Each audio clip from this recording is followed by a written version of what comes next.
What's up guys and welcome back to a brand new video today here on CodeNamePizza, and in today's video we are going to be looking at the top 10 things inside of Call of Duty Zombies that got removed. So things we never actually got to see inside of Zombies because the developers decided to remove those items or things. So this is going to be an absolutely awesome video, so sit back, relax, enjoy it, and also let's aim for 2,115 likes on this video as always, and click that subscribe button if you are brand new to become the latest member of the Pizza Club. And make sure you also subscribe to our second channel, CodeNamePizza 2, and I will see you guys there for a stream very, very soon. But let's jump in to the top 10 things inside of Call of Duty Zombies that were removed.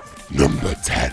So coming in at number 10 is something really, really cool that you guys probably don't know unless you've heard it via me on a stream. And that is that there was actually going to be two versions of the map Transit. Yeah, that's right. The on-disc map from Black Ops 2 Transit had two versions, or it was going to have two versions of the actual map. Now, we know this via certain interviews with the old head of Zombies, Jimmy Zielinski. He went on to basically explain that he wanted to make Transit a map that reflects what you did on Black Ops 1. So going into Black Ops 2, if you ever completed the moon Easter egg on Black Ops 1, that would then mean that the rockets hit the Earth and Transit would be destroyed, basically giving us the Transit we know and love today. But there was also another version of that map that if you didn't complete the moon Easter egg on Black Ops 1, it would just be a normal map. There would be no lava, there'd be nothing. You'd basically be running around killing zombies, but it wouldn't look destroyed. There'd be no fog. It would be a completely different experience altogether. And the way that he wanted to do this was basically implement something that read the achievements on your Xbox 360 or PS3 or Steam account. It would see if you've got the achievement from completing the moon Easter egg, and if you do, it would then make Transit destroyed when you loaded up Black Ops 2. Very, very cool idea. I can totally see why this never made it to fruition, mainly because it's way, way too complicated. But it was a great idea, and I honestly wish they would have done this one. Number 9. So coming in at number 9 is something I feel like a lot of you guys know, but I had to put it on this list because it's such a big legacy inside of the Zombies community. And that is, of course, the Paris map from Black Ops 1. Now, we had this basically hinted at us all the way back from World at War via these pictures on the wall right here inside of Derice, where we can actually see a zombie stood in front of the Eiffel Tower in Paris. And also inside of Black Ops 1, the code that actually every map has, just like Derice has Factory and Numa has Swamp, Moon had Paris, which basically means that we were going to get a Paris map, but then we got given Moon. We also had this zombie developers interview at COD that basically explained that we were going to have Paris as a map. I'm going to play this for you guys right now. Here we go. Ended up on a moon because, you know, as you can see here, the moon used to be called Paris. It actually was a map set in Paris. And as we were developing it, we were thinking, well, we can't really end up the whole zombie thing in France. Let's be serious about it. Let's go in space. There you go. So Paris was supposed to be a map inside of Black Ops 1 instead of Moon, but you guys probably already knew that. But let's jump straight onto number 8 and let's go and see what is in that position. Number 8. So coming in at number 8 is another map that we were supposed to get, but we actually did get it, but we were supposed to get it early. And that is, of course, Kino de Toten on World at War. That's right. Inside of World at War, we were supposed to have 4 DLC packs, but we only ever got 3. We got Powerup, we got Numa, and we also got Derice. But we were supposed to have that 4th DLC pack, which had Kino de Toten on it. Now, we know this because of certain interviews with the zombie developers, but also we had a picture on Derice, which basically showed us the next DLC. Kind of like the Paris one that I showed you guys before. There's an image right here that I'm showing you guys on screen that we can see the chairs and also the theater from Kino de Toten itself. It would have been really cool to see Kino de Toten inside of the World at War graphics, but I'm sure it works out a lot better inside of the Zombies community with saving that until Black Ops 1. I mean, it was Kino de Toten that basically made the community as big as it was to begin with, especially with YouTube content, so it's probably a good thing in the end. But let's go and see what is at number 7. Number 7. So coming in at number 7 is something really cool, and I honestly wish this would have happened, but it's kind of good that they saved it a little bit later on, and that is dogs or hellhounds were supposed to be on Powerup. That's right, the hellhounds got introduced inside of Numa on World at War as Map Pack 2, but we were supposed to get them on Map Pack 1 in Powerup when we got all the other things inside the map that were brand new, like the perk machines and the mini song Easter egg. This would have been super cool, and we know this because of this interview from CodeXP once again that I'm going to play for you guys right now. Kind of break up the monotony. Yeah, I mean, that was actually the, when dogs first made it in, which dogs shipped on Numa, but we had actually had dogs in Powerup. And that was the idea behind it, was to actually have something to break up that round. Number 6. So coming in at number 6 is something awesome. I still can't believe that we have not been given this opportunity inside of Zombies. And this is the chainsaw. Yeah, that's right. We were actually supposed to get a chainsaw inside of Black Ops 1 and then even again inside of Black Ops 2, but we never ever got to see it. After certain games were out for so long, you guys know that people data mine. They go and see what they can find inside of the actual data inside of the game, and one of the things that they managed to find inside of Black Ops 1 is a chainsaw. Now you guys are looking at the picture on screen right now of that chainsaw, and it looks super cool. And also I've got a little bit of a gameplay footage of someone who's recreated one inside of Zombies on screen for you guys right now as well, and it would have been super awesome if this would have actually happened. Now the game files did transfer over to Black Ops 2, but this is something that's quite common inside of games. There's certain things like the M27 from Black Ops 2 that got put in Black Ops 3, but we never actually saw the weapon, stuff like that. It's not exactly uncommon to see files get transferred over,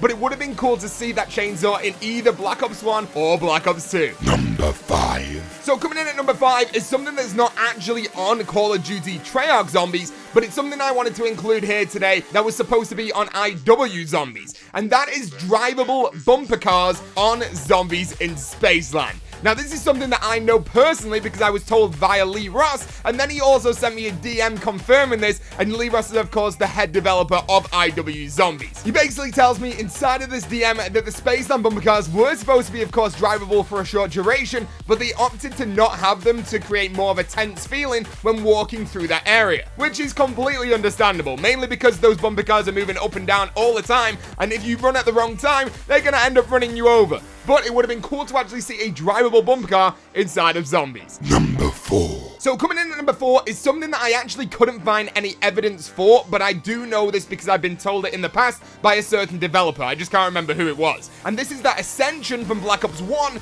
was actually supposed to be a lot bigger than it was. They told me that it actually got cut down via half the size. How big would Ascension be? Because I remember back in the day playing Ascension thinking, yo, this thing is insanely big, but if it got cut down by half the size, that map would have been absolutely incredibly big. Now, he didn't go on to tell me anything like what else would be out there. There was a lot of rumors floating around at the release of Ascension saying that there was another area for a lunar lander to go over to, and also rumors that there'd be a Wunderwaffe on the wall there as a wall buy. I don't believe the second part, but another lunar lander station could have totally happened. So yeah, there you go. Ascension was supposed to be bigger. Number 3. So coming in at number 3 is a cut or removed perk from Call of Duty Zombies. Now, this perk was in fact called Pronade, and this is a very early rendition of what we finally got as PhD Flopper. Now, it said inside of the game files that Pronade was actually supposed to allow the player to dive to prone quicker, which PhD Flopper actually doesn't. All we get with PhD is a giant explosion, right? But they basically said that this Pronade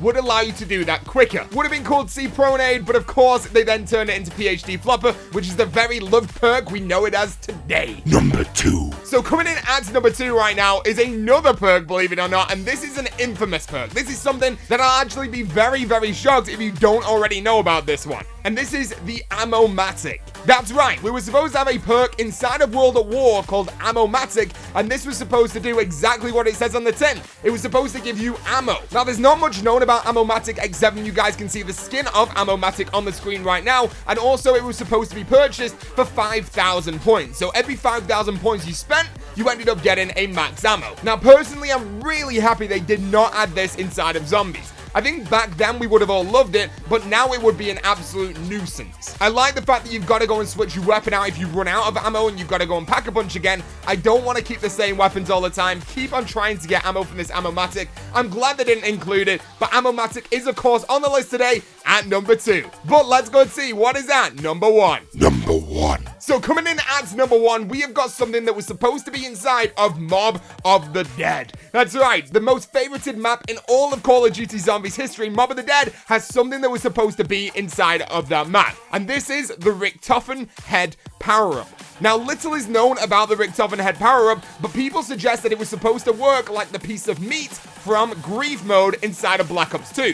So basically, you would end up picking this up from a zombie drop, you would get Richtofen's head, you would then throw it, and all the zombies would run after that head. That sounds pretty darn cool to me, but I think that it actually looks cooler than it sounds. This is an actual screenshot from the game files that you guys can see on the screen right now of that Richtofen's head, and you can also see gameplay that I've got on screen right now as well, using Richtofen's head via a mod on Black Ops 3. It's super, super awesome. I wish this was in Mob of the Dead, but hopefully we might see it in Mob of the Dead Remastered on Call of Duty Black Ops 4. But there you go. They are the top 10 things inside of Call of Duty Zombies that you guys may or may not know that got removed or cut from the game. I hope you guys enjoyed this video, and if you did, make sure you absolutely smash that like button right now as well. We're going to be aiming for 2,115 likes on this video, and if you guys are brand new to the channel right now as well, make sure you click that subscribe button to become the latest member of the Pizza Club. Also, make sure you click that subscribe button over on our second channel, CodeNamePizza 2,